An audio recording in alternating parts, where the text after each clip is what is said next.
Hello developers, welcome back to my channel codies with Anu. ഇപ്പൊ നമ്മുടെ ഒരു ദിവസം ഇപ്പൊ ഏതെങ്കിലും ഒരു മോഡൽ, അതിപ്പോ ചാറ്റ് ജി പി ടി ആയിരിക്കാം, അല്ലെങ്കിൽ ജെമിനി ആയിരിക്കാം, അതും അല്ലെങ്കിൽ ക്ലോഡ് ആയിരിക്കാം, ഏതെങ്കിലും ഒരെണ്ണം യൂസ് ചെയ്യാതെ കടന്നു പോകാറില്ലല്ലേ? ഇപ്പോ നമ്മൾ ചാറ്റ് ജി പി ടി എടുക്കുകയാണെങ്കിൽ നമുക്കറിയാം അതിന് പിന്നിലുള്ള കമ്പനി ഓപ്പൺ എ ആണെന്ന്. അപ്പം ഓപ്പൺ എ അതിന്റെ സ്റ്റാർട്ടിങ്ങിൽ അവരുടെ മെയിൻ എയിം എന്ന് പറയുന്നത്, അല്ലെങ്കിൽ അവരുടെ ഒരു ബേസ് എന്ന് പറയുന്നത്, ഒരു ലോകത്തെ കീഴടക്കുന്നത് പ്രിവെന്റ് ചെയ്യുക. അതിനു വേണ്ടിയിട്ടാണ് അവരുടെ ഒരു നോൺ പ്രോഫിറ്റ് ഓർഗനൈസേഷൻ അവർ സ്റ്റാർട്ട് ചെയ്തത്.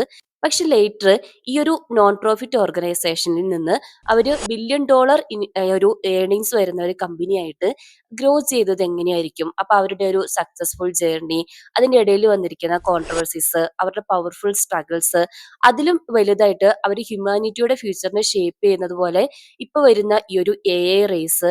അപ്പൊ നമ്മൾ ഇന്നത്തെ വീഡിയോയിൽ ഈ ഒരു ഓപ്പൺ എന്റെ ഒരു കംപ്ലീറ്റ് സ്റ്റോറിയാണ് ഡിസ്കസ് ചെയ്യാൻ പോകുന്നത്.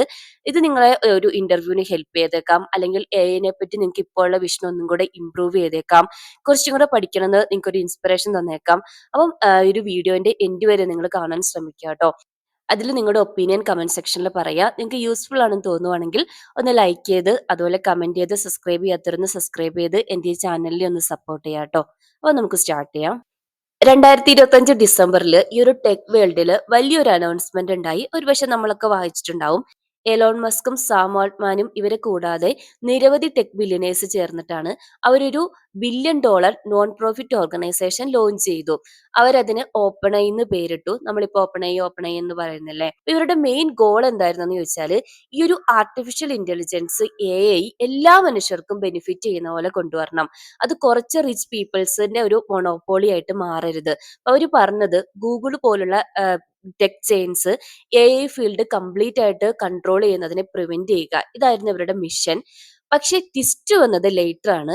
അവരെന്താ വെച്ചാൽ ഓപ്പൺ അവർ സ്റ്റാർട്ട് ചെയ്തപ്പം അവരുടെ മിഷൻ എന്തായിരുന്നു, അതിന് എക്സ്ട്രീംലി ഓപ്പോസിറ്റ് ആയിട്ടാണ് ഇപ്പൊ അത് വന്നത്. അതായത് അവർ എന്തിനെയാണോ ഓപ്പോസ് ചെയ്യാൻ ട്രൈ ചെയ്തത്, ലേറ്റർ അവർ അത് തന്നെയായിട്ട് മാറി. നമുക്ക് ഈ കംപ്ലീറ്റ് സ്റ്റോറി പറയാം. അത് നമുക്ക് ബിഗിനിങ്ങിൽ നിന്ന് സ്റ്റാർട്ട് ചെയ്യാം. വൈ കോബിനേറ്റർ അതെന്താന്ന് ചോദിച്ചാൽ ഒരു സ്റ്റാർട്ടപ്പ് ആക്സിലറേറ്റർ ആണ്. അതായത് എയർ ബി എൻ ബി, ഡ്രോബോക്സ് ഇങ്ങനത്തെ ഫേമസ് ആയിട്ടുള്ള കമ്പനീസിനെ ലോഞ്ച് ചെയ്യാൻ ഹെൽപ്പ് ചെയ്തതാണ്. അതിന്റെ ഹെഡ് ആയിരുന്നു നമ്മൾ ഈ പറഞ്ഞ സാം ആൾട്ട്മാന്. അദ്ദേഹത്തിന് ഒരു ക്ലിയർ വിഷൻ ഉണ്ടായിരുന്നു. അതായത് ടെക്നോളജി ഹ്യൂമാനിറ്റി ഇതുവരെ ക്രിയേറ്റ് ചെയ്തതിൽ ഏറ്റവും പവർഫുൾ ആയിട്ടുള്ള ടെക്നോളജിയാണ്. സോ കുറച്ച് ബിഗ് കോർപ്പറേഷനെ മാത്രം കൺട്രോൾ ചെയ്ത് വരുന്നത് എക്സ്ട്രീംലി ഡേഞ്ചറസ് ആണെന്നുള്ള ആ ഒരു റിയലൈസേഷൻ അദ്ദേഹത്തിന് ഉണ്ടായിരുന്നു. അപ്പൊ ആദ്യത്തെ കുറച്ച് വർഷങ്ങള് ഈ ഒരു ഓപ്പൺ എക്സാക്ട്ലി അവരെന്താണോ പ്രോമിസ് ചെയ്തത് അതുപോലെ തന്നെയായിരുന്നു, അതിനോട് നീതി പുലർത്തിയായിരുന്നു വർക്ക് ചെയ്തത്. അതായത് ഒരു ജെനുവിൻ റിസർച്ച് ലാബ് ആയിരുന്നു. അപ്പൊ അവര് ഗ്രൗണ്ട് ബ്രേക്കിംഗ് ആയിട്ടുള്ള പേപ്പേഴ്സിനെ പബ്ലിഷ് ചെയ്തു. അവരുടെ പുതിയ ഡിസ്കവറീസ് നമ്മളുമായിട്ട് ഷെയർ ചെയ്തു. അപ്പൊ അതിൽ മെയിൻ ആയിട്ട് വരുന്നതാണ് അവരുടെ റീഎൻഫോഴ്സ്മെന്റ് ലേണിംഗ് അൽഗോരിതംസ് ഡെവലപ്പ് ചെയ്തത്. അതുപോലെ തന്നെ കോംപ്ലക്സ് ആയിട്ടുള്ള ഗെയിംസ് ഒക്കെ പ്ലെയിൻ ചെയ്യാൻ പറ്റുന്ന പോലുള്ള മോഡൽസ് വന്നത്, ബേസിക് കോഡ് റൈറ്റ് ചെയ്യാൻ പറ്റുന്ന സിസ്റ്റംസ് അവർ ക്രിയേറ്റ് ചെയ്തതൊക്കെ. പക്ഷെ പിന്നീടാണ് മേജർ പ്രോബ്ലം വന്നത്. ഒന്നാമത്തെ കേസ്, ഗൂഗിളിന്റെ ഡീപ് മൈൻഡിലേക്ക് അവർ $100 of million ഈ ഒരു റിസർച്ചിൽ ഇൻവെസ്റ്റ് ചെയ്യാൻ തുടങ്ങി. അതുകൂടാതെ ഇപ്പം ഫേസ്ബുക്ക് പോലുള്ള ടോപ്പ് കമ്പനീസ് റിസർച്ചേഴ്സിനെ മാസീവ് സാലറി പാക്കേജ് കൊടുത്തിട്ട് ഹയർ ചെയ്യാൻ തുടങ്ങി. ഇപ്പൊ എക്സാമ്പിൾ ആയിട്ട് പറയുവാണെങ്കിൽ, ഈ ഒരു റിസർച്ചറിന് ഓപ്പൺ എയിൽ ഒരു 150K സാലറിയാണ് അവർക്ക് കിട്ടുന്നതെന്നുണ്ടെങ്കിൽ, ഫേസ്ബുക്ക് അവനോട് പറയും ഞങ്ങളുടെ കൂടെ പോരെ, ഞങ്ങൾ ഏകദേശം ഒരു 400K തരാന്ന്. ഡെഫിനറ്റ് ആയിട്ടും നമ്മളാണെങ്കിലും ഒരു പോവൂലോ. അപ്പം 2018 ആയപ്പോഴത്തേക്കും അവർക്ക് ആ ഒരു ഹാഷ് റിയാലിറ്റി മനസ്സിലായി, അല്ലെങ്കിൽ അവർ ഫേസ് ചെയ്യാൻ തുടങ്ങി. അവരുടെ ആ ഒരു ഒറിജിനൽ മിഷനോട് ലോയലായിട്ട് നിൽക്കുന്നിടത്തോളം കാലം ഈ ഒരു റേസിൽ അവർ പിന്നിലോട്ട് പോകും. അവർക്ക് മുന്നോട്ട് പോകാൻ പറ്റില്ല. നമ്മൾ നേരത്തെ പറഞ്ഞ പോലെ അവരൊരു നോൺ പ്രോഫിറ്റ് ഓർഗനൈസേഷൻ ആണല്ലോ. അതുകൊണ്ടാണ് 2018 മാർച്ചിൽ ഈ ഒരു ഓപ്പൺ ടെക് വേൾഡിലേക്ക് ഒരു ഷോക്കിംഗ് അനൗൺസ്മെന്റ് കൊടുത്തു. അതായത് അവരൊരു ക്യാപിറ്റൽ പ്രോഫിറ്റ് കമ്പനി ആയിട്ട് ട്രാൻസ്ഫോം ആകാൻ പോവുകയാണ്, ചേഞ്ച് ചെയ്യാൻ പോവാന്ന്. ഈ ക്യാപിറ്റൽ പ്രോഫിറ്റ് എന്താന്ന് വെച്ചാൽ, അവർക്ക് മാസീവ് ആയിട്ടുള്ള ഇൻവെസ്റ്റ്മെന്റിനെ അക്സെപ്റ്റ് ചെയ്യാം, കോമ്പറ്റേറ്റീവ് ആയിട്ടുള്ള സാലറീസ് അവരുടെ എംപ്ലോയീസിന് പേ ചെയ്യാം. പക്ഷെ പ്രോഫിറ്റ്സ് ലിമിറ്റഡ് ആയിരിക്കും. ഇപ്പൊ ഇമ്മീഡിയറ്റ് ആയിട്ട് മൈക്രോസോഫ്റ്റിന്റെ കമ്പനി $1 million ഇൻസ്റ്റന്റ് ആയിട്ട് ഇൻവെസ്റ്റ് ചെയ്തു. പക്ഷെ ഇവരുടെ എല്ലാ ടീം മെമ്പേഴ്സും ഈ ഒരു ഡിസിഷനിൽ ഹാപ്പി ആയിരുന്നില്ല. എസ്പെഷ്യലി എലോൺ മസ്ക് ഈ ഒരു ഡിസിഷനിൽ ഫ്യൂരിയസ് ആയി. അദ്ദേഹം അവരുടെ ഒരു ബോർഡിന്ന് റിസൈൻ ചെയ്തു. ലേറ്റർ അദ്ദേഹത്തിന്റെ ഇന്റർവ്യൂസ് ഒക്കെ നിങ്ങൾക്ക് യൂട്യൂബിൽ സെർച്ച് ചെയ്താൽ കാണാം. അദ്ദേഹം പറഞ്ഞത് എന്താണെന്ന് വെച്ചിട്ടുണ്ടെങ്കിൽ, നമ്മൾ എന്തിനു വേണ്ടിയിട്ടാണോ ഈ ഒരു ഓപ്പൺ സ്റ്റാർട്ട് ചെയ്തത്, ഇപ്പൊ നമ്മൾ അതിന് എഗനസ്റ്റ് ആയിട്ടാണ് പ്രവർത്തിക്കുന്നത്. ഈ ഒരു ഡിസിഷൻ അതിന് എഗനസ്റ്റ് ആയിട്ടാണ് വരാൻ പോകുന്നത്. അത് അദ്ദേഹം പറഞ്ഞത് ഇപ്പൊ ഇമാജിൻ ചെയ്യുക. നമ്മൾ ഇത് സ്റ്റാർട്ട് ചെയ്തത് എന്തിനു വേണ്ടിയിട്ടായിരുന്നു? എഐന്റെ മോണോപോളീസിനെതിരെ എഗനസ്റ്റ് ആയിട്ട് ഫൈറ്റ് ചെയ്യാൻ വേണ്ടിയിട്ടാണ് നമ്മൾ ഓപ്പൺ എഐ ക്രിയേറ്റ് ചെയ്തത്. പക്ഷെ നമ്മൾ ഇതുപോലുള്ള ബിഗ്ഗസ്റ്റ് ആയിട്ടുള്ള ടെക് ജയൻസിന്റെ അടുത്തുനിന്ന് മണി ഇൻവെസ്റ്റ്മെന്റ് ആയിട്ട് കൊണ്ടുവരുമ്പോൾ ഡെഫിനറ്റ് ആയിട്ട് നമ്മളത് കോംപ്രമൈസ് ചെയ്യേണ്ടി വരൂലേ. പക്ഷെ സാം ആൾട്ട്മാൻ ഇതിന് ഡിഫറെന്റ് ആയിട്ടുള്ള വിഷൻ ആയിരുന്നു ഉണ്ടായിരുന്നത്. അദ്ദേഹം പറയുന്നത് എന്താണെന്ന് വെച്ചാൽ നമ്മൾ പവർഫുൾ ആയിട്ട് കോമ്പീറ്റ് ചെയ്യണം, ഈ ഒരു ടെക് ജയൻസിന് അഗനസ്റ്റ് ആയിട്ട് കോമ്പീറ്റ് ചെയ്യണം എന്നുണ്ടെങ്കിൽ നമുക്ക് കമ്പ്യൂട്ടിംഗ് പവർ വേണം, ഫണ്ടിങ് വേണം, നമ്മുടെ ടാലൻസിന് ആവശ്യമാണ്. സോ ഈ ഒരു ഡിസിഷനുമായിട്ട് മുന്നോട്ട് പോകാൻ തന്നെ അദ്ദേഹം തീരുമാനിച്ചു. അപ്പൊ ഇവിടുത്തെ ക്വസ്റ്റ്യൻ എന്താന്ന് ചോദിച്ചാൽ, ഈ പ്രോസസ്സിൽ ആര് വിൻ ചെയ്യും? അവരുടെ ഒരു ഓപ്പണൈന്റെ ഒരു സോള് തന്നെ ലോസ് ആവാൻ വേണ്ടിയിട്ട് ഈ ഒരു ഡിസിഷൻ കാരണമാവോ? അങ്ങനെ 2022 നവംബർ ആയപ്പോഴത്തേക്കും കുറച്ച് വർഷങ്ങൾ എടുത്ത് അവരുടെ ഒരു സീക്രട്ടീവ് ഡെവലപ്മെന്റ് എല്ലാം കഴിഞ്ഞ് ഓപ്പൺ എ ഐ പബ്ലിക്കിലേക്ക് chat G P T release ചെയ്തു. പിന്നെ സംഭവിച്ചതെല്ലാം നമുക്കറിയാലോ. അതായത് ഒരു നമ്മൾ വിശ്വസിക്കാത്ത ഒരു ഗ്രോത്ത് ആയിരുന്നു വന്നത്. 5 ദിവസം കൊണ്ട് ഇവർക്ക് 1 മില്യൺ യൂസേഴ്സിനെ കിട്ടി. ഏകദേശം 2 മാസം കൊണ്ട് 100 മില്യൺ യൂസേഴ്സിനെ ഇവർ ഗെയിൻ ചെയ്തു. ചാറ്റ് ജി പി ടി ഒരു ഫാസ്റ്റസ്റ്റ് ഗ്രോയിങ് കൺസ്യൂമർ ആപ്ലിക്കേഷൻ ആയിട്ട് ഒരു ഹിസ്റ്ററി ക്രിയേറ്റ് ചെയ്തു. പക്ഷേ അധികം ആർക്കും അറിയില്ലാത്ത ഒരു കാര്യമുണ്ട്. ചാറ്റ് ജി പി ടി ശരിക്കും നമുക്ക് പബ്ലിക്കിന് വേണ്ടി ഡെവലപ്പ് ചെയ്ത ഒരു പ്രോഡക്റ്റേ ആയിരുന്നില്ല. അവരിതൊരു എക്സ്പെരിമെന്റൽ റിലീസാണ് പ്ലാൻ ചെയ്തത്. മെയിൻലി ഒരു AI റിസർച്ചേഴ്സിന് വേണ്ടിയിട്ട്. അവർ വിചാരിച്ചത് എന്താന്ന് വെച്ചിട്ടുണ്ടെങ്കിൽ ഏകദേശം ഒരു 1000 റിസർച്ചേഴ്സ് ഇത് ട്രൈ ചെയ്യുമായിരിക്കും.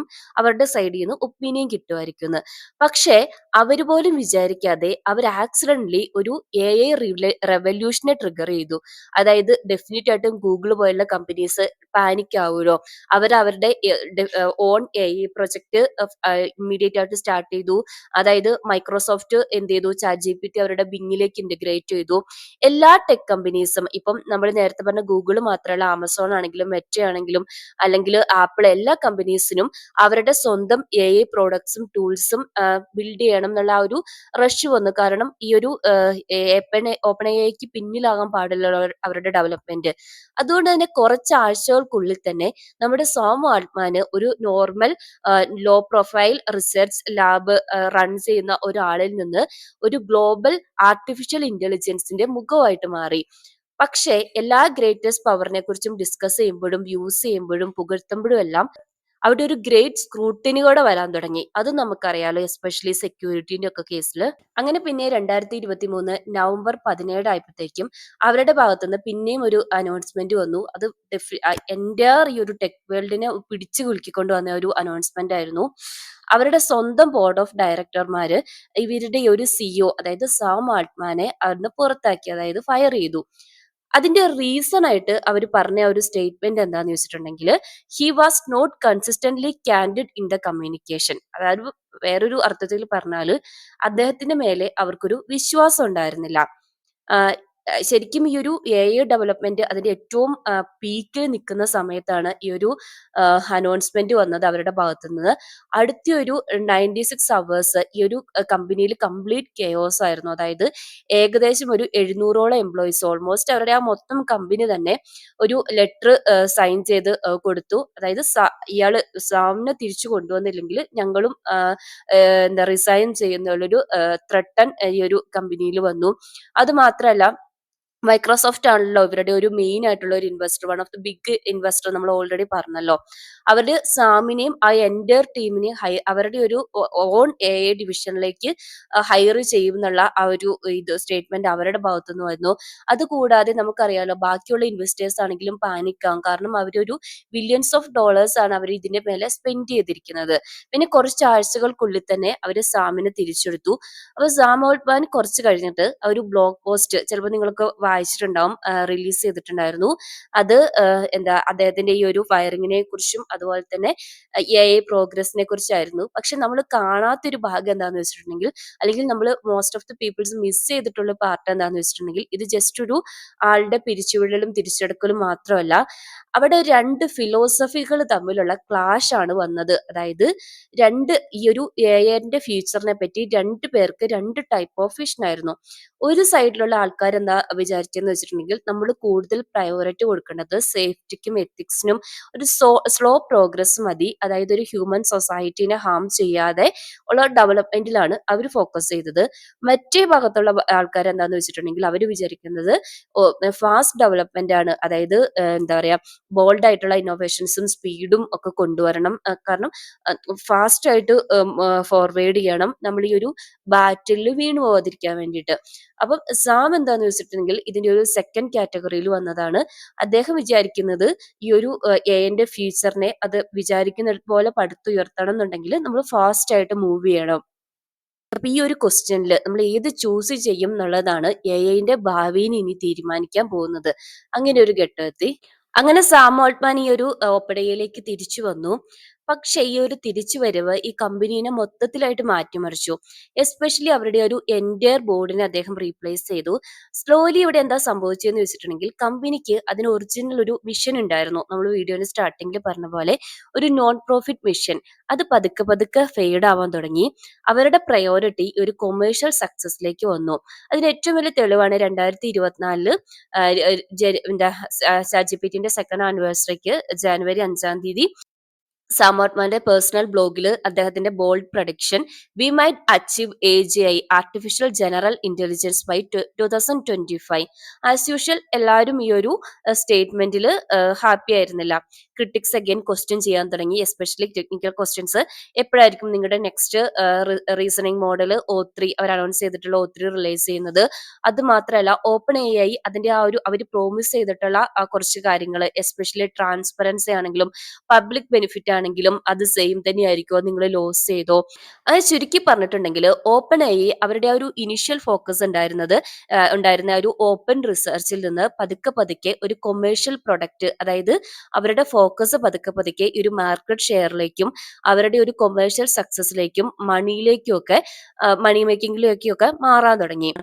ഇപ്പൊ നമുക്കറിയാവുന്നത് പോലെ ഒരു ഓപ്പൺ ഐന്റെ വർത്ത് ഏകദേശം ഒരു $150 ബില്യൺ കൂടുതലാണ്. ഏറ്റവും വാല്യുബിൾ ആയിട്ടുള്ള ഈ ഒരു സ്റ്റാർട്ടപ്സിന്റെ ഹിസ്റ്ററിയിൽ ഏറ്റവും one of the most valuable startup ആയിട്ട് മാറി. പക്ഷെ അഗെയിൻ സ്റ്റിൽ ഒരു ക്വസ്റ്റ്യൻ ഇവിടെയുണ്ട്. ഇത്രയും വലിയ വിജയം ഇവർക്ക് എങ്ങനെ നേടാൻ പറ്റി? അവരുടെ ഇനിഷ്യലി അവർക്കുണ്ടായിരുന്ന അവരുടെ ഒറിജിനൽ വാല്യൂസിനെ അവർ സാക്രിഫൈസ് ചെയ്തോ? അവര് ട്രാൻസ്പെറൻസിയിലാണെങ്കിലും എത്തിക്സിലാണെങ്കിലും കോംപ്രമൈസ് ചെയ്തോ? ബാക്കിയുള്ള ബിഗ് ടെക് കമ്പനീസിനെ പോലെ തന്നെ ഇവരും ഈ ഒരു മണിയിലാണെങ്കിലും മാർക്കറ്റ് ഷെയറിലേക്കും ഇവരുടെ പ്രോഫിറ്റ് പോയോ?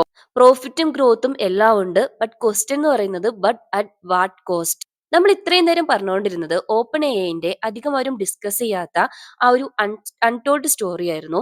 പക്ഷെ ഒരു കമ്പനീനെ കുറിച്ച് നമ്മൾ പറയുമ്പോൾ ഡെഫിനറ്റ് ആയിട്ടും അവരുടെ സക്സസിനെ കുറിച്ചും അവരുടെ മെയിൻ റിലീസിനെ കുറിച്ചും പ്രോഡക്ട്സിനെ കുറിച്ചും ഒക്കെ പറയണല്ലേ.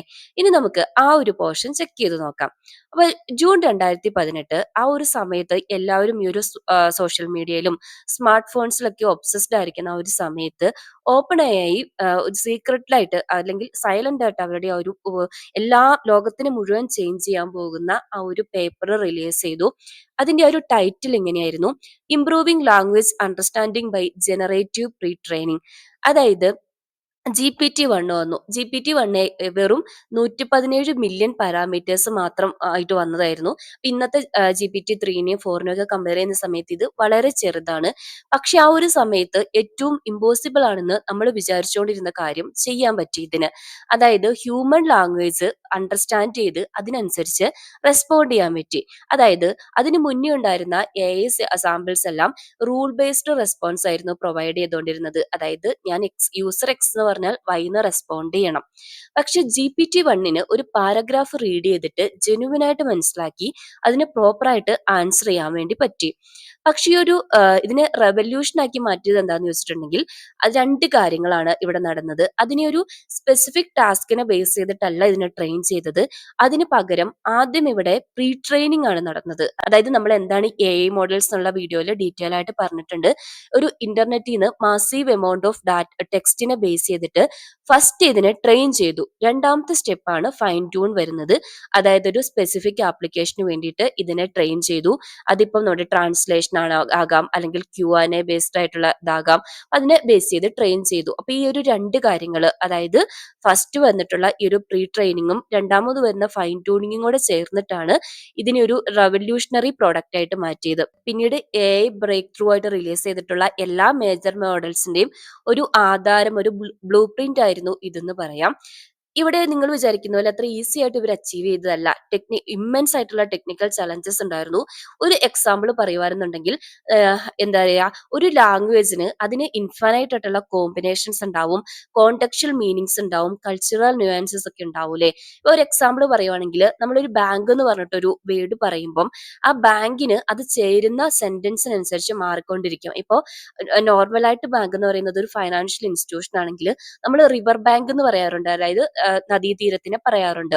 മെഷീൻ എങ്ങനെ പ്രോപ്പർ ആയിട്ട് ഇതിനെ അണ്ടർസ്റ്റാൻഡ് ചെയ്യാൻ വേണ്ടി പറ്റും, അവിടെ അതിനവർ കൊണ്ടുവന്ന സൊല്യൂഷനാണ് ട്രാൻസ്ഫോമർ ആർക്കിടെക്ചർ. അതായത് അവരുടെ ന്യൂറൽ നെറ്റ്വർക്കിന് സൈമൾട്ടേനിയസ് ആയിട്ട് ഒരു സെന്റൻസിന്റെ ഡിഫറെന്റ് പാർട്ടിൽ അറ്റൻഷൻ പേ ചെയ്യാൻ വേണ്ടി പറ്റും. അതായത് വേർഡുകൾ തമ്മിലുള്ള റിലേഷൻഷിപ്പ് പ്രോപ്പർ ആയിട്ട് അണ്ടർസ്റ്റാൻഡ് ചെയ്തിട്ട് അതിനനുസരിച്ചിട്ട് റിപ്ലൈ ചെയ്യാൻ വേണ്ടി പറ്റും. ഇത് പ്രീവിയസ് ആയിട്ടുള്ള AI മോഡൽസിന്റെ സിമ്പിൾ ആയിട്ടുള്ള പാറ്റേൺ മാച്ചിങ് അല്ല, മെഷീന് പ്രോപ്പർ ആയിട്ട് അണ്ടർസ്റ്റാൻഡ് ചെയ്യാൻ വേണ്ടി പറ്റും. അപ്പൊ ഇതൊരു ഒരു ഏറ്റവും ബിഗിനിങ് ആയിരുന്നു, ഒരു ഫുൾ പ്രൂഫ് ആയിരുന്നില്ല. ഇനി വരാൻ പോകുന്ന AI മോഡൽസിന്റെ ഒരു ഫസ്റ്റ് സ്റ്റെപ്പ് ആയിരുന്നു ഒരു GPT-1. 2019 ഫെബ്രുവരി ആയപ്പോഴത്തേക്കും എഗെയിൻ ഈ ഒരു എൻറ്റയർ AI കമ്മ്യൂണിറ്റിനൊക്കെ ഒരു ഷോക്ക് കൊടുത്തുകൊണ്ട് അവരുടെ പുതിയ ക്രേസി അനൗൺസ്മെന്റ് വന്നു. അവർ പറഞ്ഞത്, ഞങ്ങളൊരു പവർഫുൾ ആയിട്ടുള്ള ഒരു AI ബിൽഡ് ചെയ്തിട്ടുണ്ട്, പക്ഷെ ഞങ്ങളത് പബ്ലിക്കിലേക്ക് റിലീസ് ചെയ്യുന്നില്ല. അപ്പം കേൾക്കുമ്പോൾ നമുക്ക് ക്രേസി ആയിട്ട് തോന്നും അല്ലേ. അപ്പൊ ഇതായിരുന്നു അവരുടെ GPT-2. അവർ നേരത്തെ പറഞ്ഞ ഒരു GPT-1നെ കമ്പയർ ചെയ്യുന്ന സമയത്ത് 1.5 ബില്യൺ പാരാമീറ്റേഴ്സ് ആണ് ഇതിലുള്ളത്. അതായത് GPT-1നേക്കാളും 30 ടൈംസ് ബിഗർ ആണല്ലേ. അപ്പൊ ഇതിന്റെ ഒരു എക്സ്പൊണൻഷ്യൽ ലെവലിലായിരുന്നു ഇതിന്റെ പെർഫോമൻസ്, ലീനിയർ ലെവലിലായിരുന്നില്ല. അതായത് 30 ടൈംസ് ആണെങ്കിൽ അതിനേക്കാളും പെർഫോമൻസ് ആയിരുന്നു ഉള്ളത്.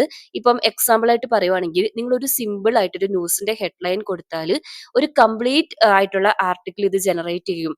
അതിപ്പം ജനറേറ്റ് ചെയ്തത് നമ്മളൊരു ഹ്യൂമൻ ആണോ ജനറേറ്റ് ചെയ്തത് അതോ AI ആണോ എന്ന് ഡിഫറൻഷിയേറ്റ് ചെയ്യാൻ പറ്റാത്ത വിധത്തിലുള്ള പെർഫെക്റ്റ് ആയിട്ടുള്ള ഒരു ആർട്ടിക്കിൾ ആയിരിക്കും ഇത് തരുന്നത്. അല്ലെങ്കിൽ ഇപ്പം ഒരു സ്റ്റോറിന്റെ ബിഗിനിങ് നമ്മൾ കൊടുക്കുമ്പം അവിടെ ക്യാരക്ടർ ഡെവലപ്മെന്റും പ്ലോട്ട് ട്വിസ്റ്റ് എല്ലാം ഓട്ടോമാറ്റിക് ആഡ് ചെയ്തിട്ട് ഒരു കംപ്ലീറ്റ് സ്റ്റോറി നമുക്ക് തരും. അപ്പൊ ഇതിന്റെ ടെക്നിക്കൽ ബ്രേക്ക് ത്രൂ എന്താന്ന് വെച്ചിട്ടുണ്ടെങ്കിൽ, ഈ ഒരു ലാർജ് ലാംഗ്വേജ് മോഡൽസ് ഫോളോ ചെയ്യുന്ന ഈ ഒരു പവർഫുൾ ലോ അവർക്ക് കിട്ടി. അതായത് അവർ പറഞ്ഞ എന്താന്ന് വെച്ചാൽ, പാരാമീറ്റേഴ്സും ട്രെയിനിങ് ഡാറ്റയും ഡബിൾ ചെയ്തിട്ടുണ്ടെങ്കിൽ പ്രഡിക്റ്റബിൾ ആയിട്ടുള്ള ഒരു പെർഫോമൻസ് ഇംപ്രൂവ്മെന്റും ഇവിടെ വരുന്നുണ്ട്. പക്ഷേ ഇത്രയും ഡ്രാസ്റ്റിക് ആയിട്ടുള്ള സ്കെയിലപ്പ് വരുമ്പം ഇവരത് പ്രോപ്പർ ആയിട്ടൊരു ടെസ്റ്റിംഗ് ചെയ്തിട്ടുണ്ടായിരുന്നില്ല.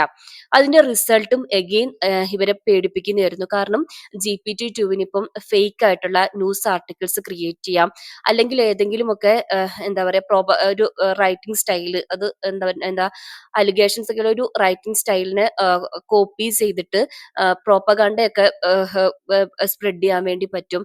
അപ്പൊ ഈ ഒരു റീസൺ കൊണ്ട് എഗെയിൻ അവരൊരു കോൺട്രവേഴ്ഷ്യൽ ആയിട്ടുള്ള ഡിസിഷനിലേക്ക് എത്തി. നമുക്ക് ഈ ഒരു കംപ്ലീറ്റ് മോഡലിനെ വിത്ത് ഹോൾഡ് ചെയ്യാം, അതായത് ഹോൾഡ് ചെയ്തിട്ട് ചെറിയൊരു പോർഷൻ മാത്രം, വേർഷൻസ് മാത്രം നമുക്ക് പബ്ലിക്കിന് റിലീസ് ചെയ്യാം. അപ്പം എഗെയിൻ ഒരു AI കമ്മ്യൂണിറ്റിന്റെ ഇടയിൽ ഇതിനൊരു സ്പ്ലിറ്റ് ഉണ്ടാക്കി. അവിടെ എഗെയിൻ രണ്ട് ഡിസിഷൻ വന്നു. ഒരു കൂട്ടർ ഇതിനെ സപ്പോർട്ട് ചെയ്തു.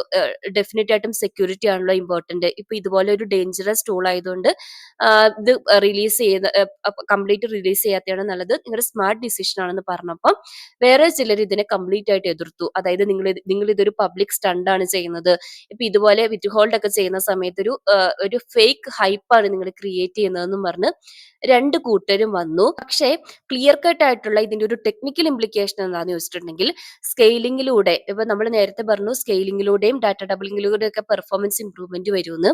അവർക്ക് നമ്മൾ നേരത്തെ പറഞ്ഞ ഒരു AGI ആർട്ടിഫിഷ്യൽ ജനറൽ ഇന്റലിജൻസിലേക്കുള്ള ഒരു വാതിൽ തുറന്നു കിട്ടി. അതാണ് ഒരു 2025 അങ്ങനെ ഒരു അനൗൺസ്മെന്റ് ചെയ്തത്. അപ്പൊ സ്കെയിലിംഗും ഡാറ്റ ഡബിളിംഗ്, പാരാമീറ്റർ ഡബിളിംഗും ആണ് ഇതിന്റെ കീ എന്ന് അവർക്ക് മനസ്സിലായി.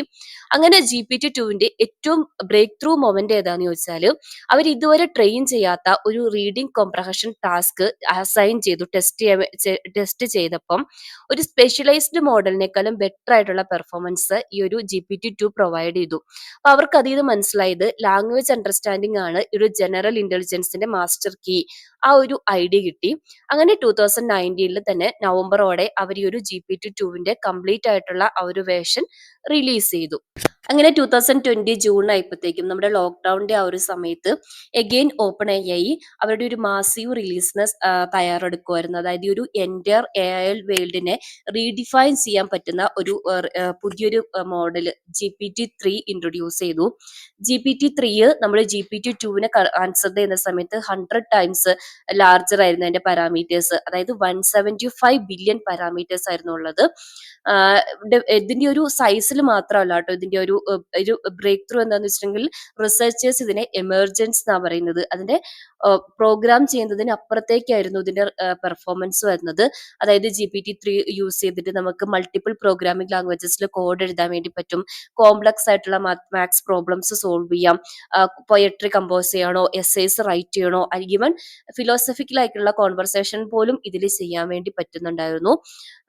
എന്താ പറയാ, അപ്പോൾ GPT-3 ഇവർ പറഞ്ഞ എന്താന്ന് വെച്ചിട്ടുണ്ടെങ്കിൽ ഇവർ ഉപയോഗിച്ച ഒരു കമ്പ്യൂട്ടേഷൻ പവർ എന്ന് പറയുന്നത് 340 സെറ്റാബൈറ്റ്സ് ആണ്. അതായത് ഏകദേശം 500 ബില്യൺ വെബ് പേജസ് റീഡ് ചെയ്യുന്ന അത്രയും കോസ്റ്റ്. അവർ സ്പെൻഡ് ചെയ്ത കോസ്റ്റ് എന്ന് പറയുന്നത് 4.6 മില്യൺ ആയിരുന്നു. പക്ഷെ അവർ സ്പെൻഡ് ചെയ്ത ഓരോ രൂപയ്ക്കും വർത്തായിരുന്നു കേട്ടോ ഇത്. അതിനപ്പുറത്തേക്കുള്ള പെർഫോമൻസും ഇത് പ്രൊവൈഡ് ചെയ്യുന്നുണ്ടായിരുന്നു, നമ്മളിപ്പോൾ പറഞ്ഞില്ലേ. അപ്പൊ നമ്മൾ വീഡിയോന്റെ സ്റ്റാർട്ടിങ്ങിൽ ഡിസ്കസ് ചെയ്ത ഒരു വൈസിന്റെ ഫൗണ്ടർ പോൾ ഗ്രഹാം ഒരു GPT-3 കുറിച്ച് പറഞ്ഞത് A new kind of tool എന്നാണ്. അതായത് ഡെവലപ്പേഴ്സിനായിരുന്നു ഇത് എക്സ്പ്ലോസീവ് ആയിട്ട് യൂസ് ചെയ്യാൻ തുടങ്ങിയത്. ഇപ്പോൾ അവരുടെ ഡെവലപ്പേഴ്സിന്റെ റിയാക്ഷൻ ആയിരുന്നു ഒരു എക്സ്പ്ലോസീവ് ആയിട്ട് വന്നത്. കാരണം അവര് പ്ലെയിൻ ഇംഗ്ലീഷ് ലാംഗ്വേജിൽ അവരുടെ റിക്വയർമെന്റ് ഡിസ്ക്രൈബ് ചെയ്യുന്ന സമയത്ത് അതിനെ ബേസ് ചെയ്തിട്ട് അവർ ആപ്ലിക്കേഷൻസ് ബിൽഡ് ചെയ്യാൻ തുടങ്ങി. ഇപ്പൊ നമ്മൾ GPT-4 ഒക്കെ യൂസ് ചെയ്യുന്നില്ലേ, അതൊക്കെ അതിനപ്പുറത്തേക്ക് വന്നു. അപ്പം പക്ഷേ അതിന് അതിൻ്റെതായ ലിമിറ്റേഷൻസ് ഉണ്ടായിരുന്നു. എസ്പെഷ്യലി GPT-3 ഒരു ടെക്സ്റ്റ് ഉള്ളി ആയിരുന്നു, ഇന്റർനെറ്റിനെ ബ്രൗസ് ചെയ്യാൻ പറ്റില്ല. ഈവൻ റോങ് ആൻസേഴ്സ് പോലും പ്രൊഡ്യൂസ് ചെയ്യുന്നുണ്ടായിരുന്നു. നെക്സ്റ്റ് ലെവലിൽ അവരതൊക്കെ അച്ചീവ് ചെയ്തിട്ടുണ്ട് കേട്ടോ. പിന്നെ വന്ന ഇവരുടെ ഗ്രോത്ത് ഞാനൊന്ന് ചുരുക്കി പറയാം കേട്ടോ. ഞാനിതിപ്പോൾ ആരും പറയാത്തൊരു സൈഡ് ഡിസ്കസ് ചെയ്യാൻ വേണ്ടിയിട്ടായിരുന്നു വീഡിയോ ഉദ്ദേശിച്ചത്.